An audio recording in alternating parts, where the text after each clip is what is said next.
Alright, so this happened tonight while I was at work. It's pretty breaking news. Freedom Convoy organizer Tamara Lich has been arrested just maybe within the last 24 hours. It was a couple of days before Canada Day. She was arrested on bail. She's currently on bail. She was awaiting trial for the crime of mischief. Yeah, mischief. She was arrested in her home in Medicine Hat, Alberta.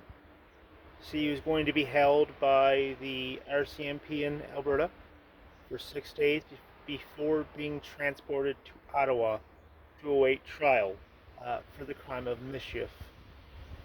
She, before this started, she gave up peacefully and didn't resist arrest. Um, and I think this is, some people are calling this a display by the Trudeau government to say, come Canada Day, law and order be damned, we're going to crack down on anything that we see fit. He was essentially arrested for organizing a peaceful protest in downtown Ottawa. The protest, truck drivers, and the fact that they have to be mandated to cross the U.S.-Canada border, which would make sense, but it stops making sense when you realize that truck drivers are alone in their cab for 12 hours a day.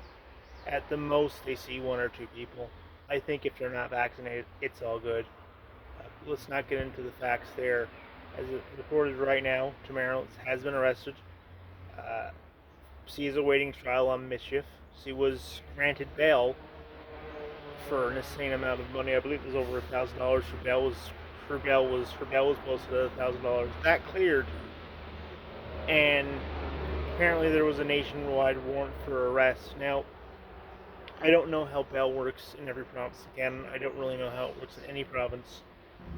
But if you breached her bail conditions, and from what I remember, hers were that she couldn't post on social media. Now she's an older lady, so that's not a big of a problem as it would be if she was in her 20s or 30s. She couldn't take part in any so-called freedom events, and I'm not sure what exactly that means. You can't take part of any freedom events. Well, would that include Canada Day? Would that include fireworks? Would that include a pro-life rally, if you wanted to call it that? And she couldn't criticize the government. Those three things are part of her bail conditions, which I don't know how it works in every province in Canada or how it works in federal court, but for you to arrest someone for saying they didn't maintain their bail conditions, wouldn't you need proof of that before you make the arrest? I'm going to explain this way. If the cop's pissed off about you enough and wants you in jail, well, they'll make up some BS reason that you broke your bail conditions. Let's hypothetically say you assault someone, and a bail condition is you can't be within a certain number of feet of that person. Well, if the cop has a real stick up his ass, he could hypothetically say, you saw this person without any proof. Those are just my thoughts. So I don't know what's going on in the story. All I know is right now it's been reported. He's been arrested in Medicine Hat. He's going to be held in Alberta for 6 days before transferring to Ottawa. This all just a few days before Canada Day. So make sure you hit like and subscribe on this video if you're just browsing your way through. It was great talking to you. I'll chat to you again real soon. Bye.